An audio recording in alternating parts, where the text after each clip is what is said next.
Magandang araw, tropa. Ngayong araw tayo magpapagiling ng palay. Ayan. Ayan yung dala namin ngayon, tricycle.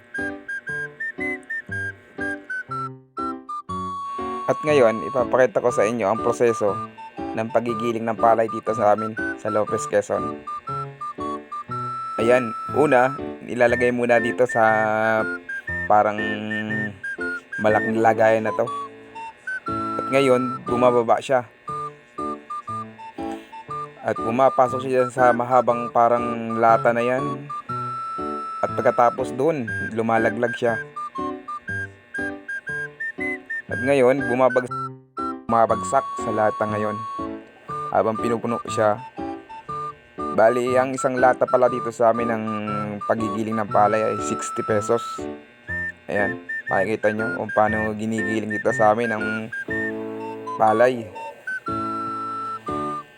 Madaming proseso pa. Pagkatapos mong ibilad, ngayon ay ipapabayo mo na. Ayan. Ayan, habang lumalaglag siya. At ngayon, puno na. Ilalagay na namin sa lagayan namin na dala. At hanggang dito na lang ang aking video, mga katropa. Sana suportahan din nyo ang video ko. Maraming salamat.